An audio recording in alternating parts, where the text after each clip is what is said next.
Hello everyone, welcome to my channel easy literature with Suhana. तो आज हम लोग जानने वाले हैं कि लिटरेरी जनरा क्या है, जो कि है +3 फर्स्ट सेमेस्टर के इंग्लिश ऑनर्स के स्टूडेंट्स का सिलेबस में है ये लिटरेरी जनरा।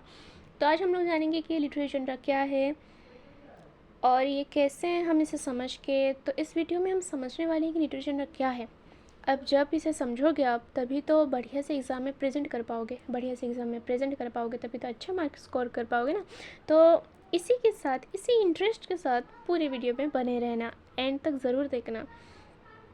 तो हैंड रिटन नोट्स मिलने वाले हैं यहाँ पे, तो आप प्लीज़ पहले हम लोग जानते हैं कि जनरा किसे कहते हैं, जो कि मेन पॉइंट है कि जनरा किसे कहते हैं। अगर हम जनरा नहीं जानेंगे तो लिटरेरी जनरा का मतलब क्या है। लिटरेचर तो हम जानते हैं क्या है, literature is the mirror of society, literature is the mirror of life, ये हम जानते हैं पहले से। अब हम जानेंगे लिटरेरी जनरा। जिन्होंने अभी पहले की वीडियो नहीं देखी है, जैसे कि what is literature, literature in life, literature in science, literature in society, तो वो जाके प्लेलिस्ट में चेक कर सकते हैं। तो जानेंगे लिटरेरी जनरा क्या है। तो जनरा का मतलब होता है टाइप। क्या होता है? टाइप। तो जनरा का मतलब होता है टाइप। तो हम लोग यहाँ क्या देखने वाले हैं कि लिटरेरी जनरा क्या है, लिटरेचर का कौन कौन सा टाइप है, वो हम जानने वाले हैं।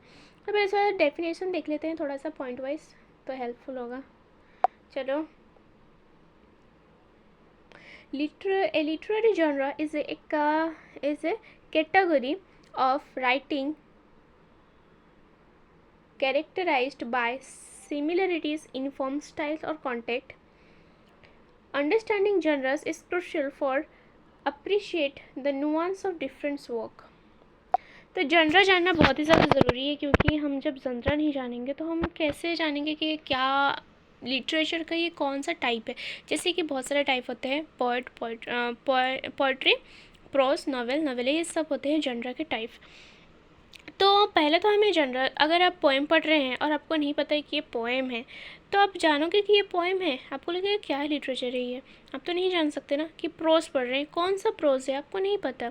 पोएम में भी बहुत सारी कैटेगरीज होती है, जो कि हम बाद में जानेंगे। आज हम लिटरेरी जनरा किससे कहते हैं, उसका पर्पज़ क्या है, ये जानेंगे, और प्लस हम प्रोज का जनरा जानेंगे। तो ये रहा लिटरेरी जनरा का मीनिंग, आप पॉज करके लिख सकते हैं। ये पोएट्री जनरा, प्रोज जनरा छोड़ो। Purpose of impact of literary genre. तो लिटरेचर का, इसका लिटरेरी जनरा का पर्पज़ क्या है और इम्पैक्ट क्या है लिटरेरी जनरा का। Knowing the genre allows readers to anticipate the kind of narrative and thematic element they might come across. जैसे कि मैंने आपको कहा कि लिटरेरी जनरा जानने का मतलब होता है कि आप पहले से अवेयर हो जाते हो कि इसके अंदर हम क्या क्या पाने वाले हैं, कौन से एलिमेंट्स इसके अंदर होंगे, और ये कौन सा जनरा है लिटरेचर का।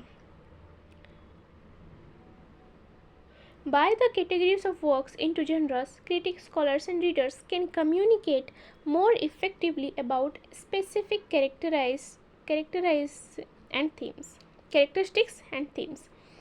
तो स्पेसिफिक जनरा के अंदर स्पेसिफिक कैरेक्टरिस्टिक्स होते हैं, वो हम जान पाएंगे किससे ना, लिटरेरी जनरा। अगर हमको पता होता है कि कौन सा जनरा क्या है, देन हम लोग जानेंगे जनरस आर नॉट फिक्स्ड और स्टैटिक। जनरस फिक्स नहीं है, स्टैटिक्स नहीं है, वो क्या है ना, टाइम के साथ चेंज होते रहते हैं, एक्सपेरिमेंट होते रहते हैं, ब्लेंड डिफरेंट फॉर्म्स, और एक्सपेरिमेंट के द्वारा हम अलग अलग जनरा भी जनरेट कर सकते हैं। जैसे कि for instance example, there is the emergence of hybrid genres like historical fiction or speculative fictions.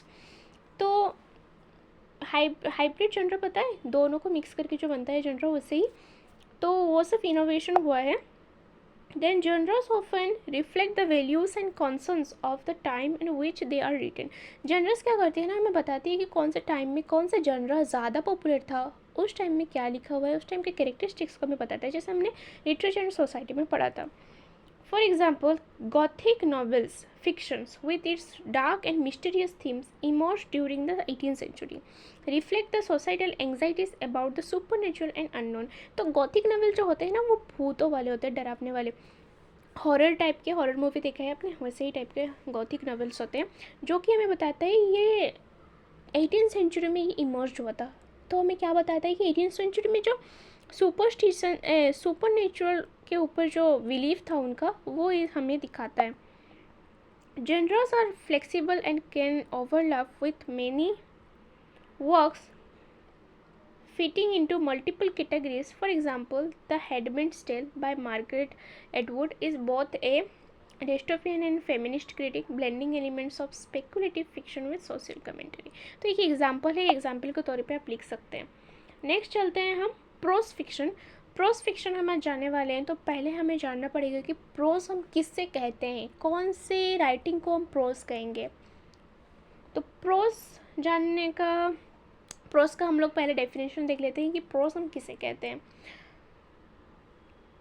तो the word prose is derived from the Latin expression prosa oratio. किससे आया है ना, प्रोटा ओरासिया वर्ड है, लैटिन वर्ड है, उससे आया है, जिसका मतलब है कि स्ट्रेट फॉरवर्ड. क्या मतलब है?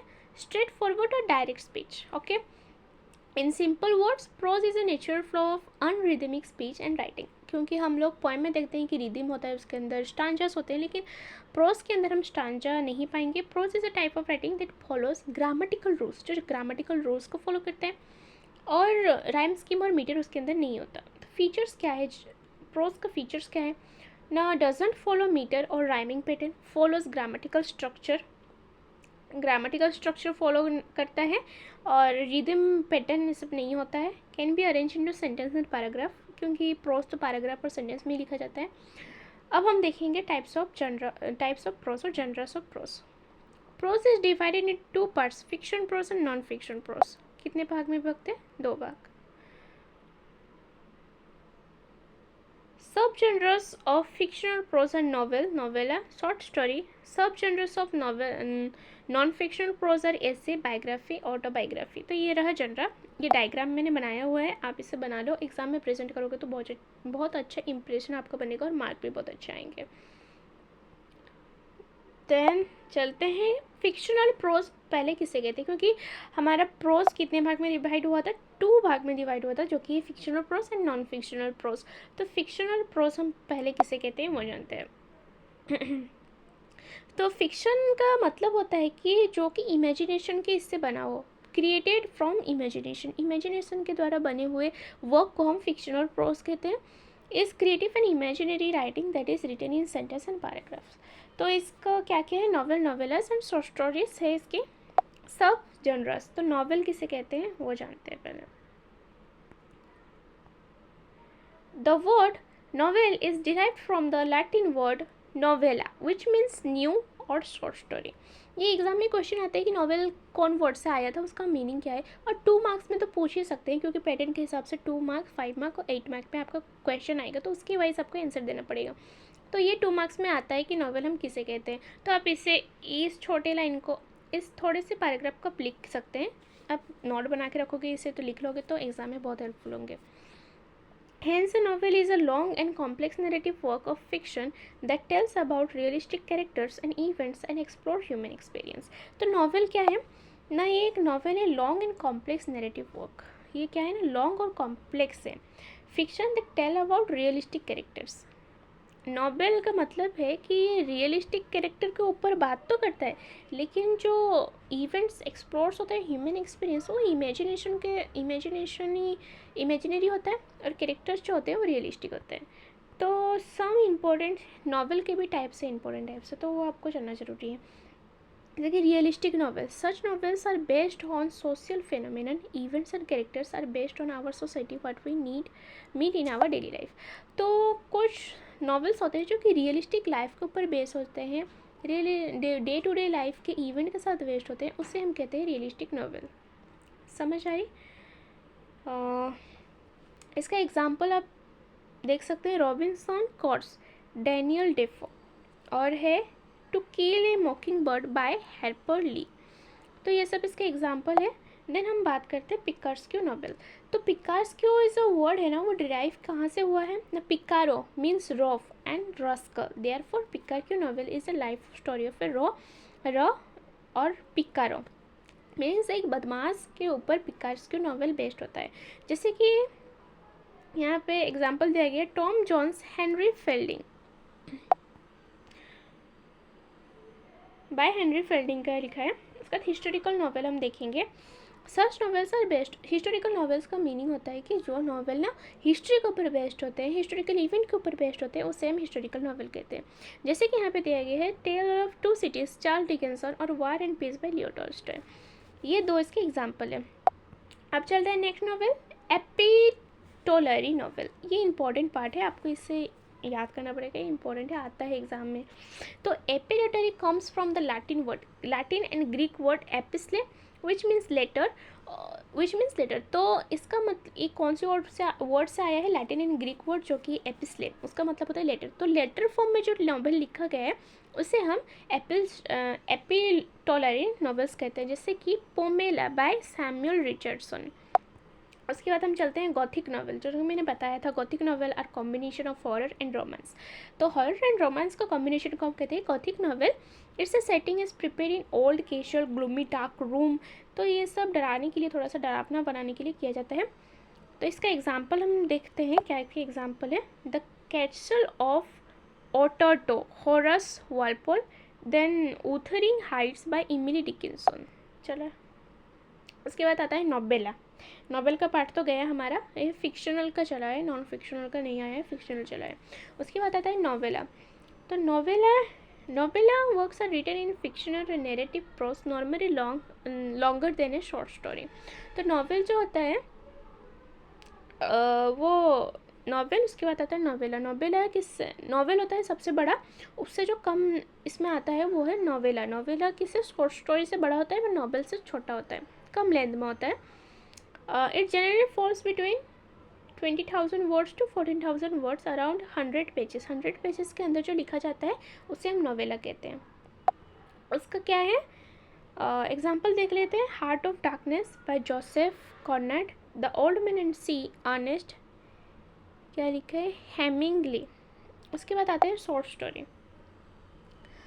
शॉर्ट स्टोरी क्या है ना, एक फिक्शन वर्क है, हम जानते हैं फिक्शन वर्क के ये कैटेगरी में आता है। ये क्या है ना, ये सबसे छोटा जो है ना नॉवेला से छोटा होता है शॉर्ट स्टोरी।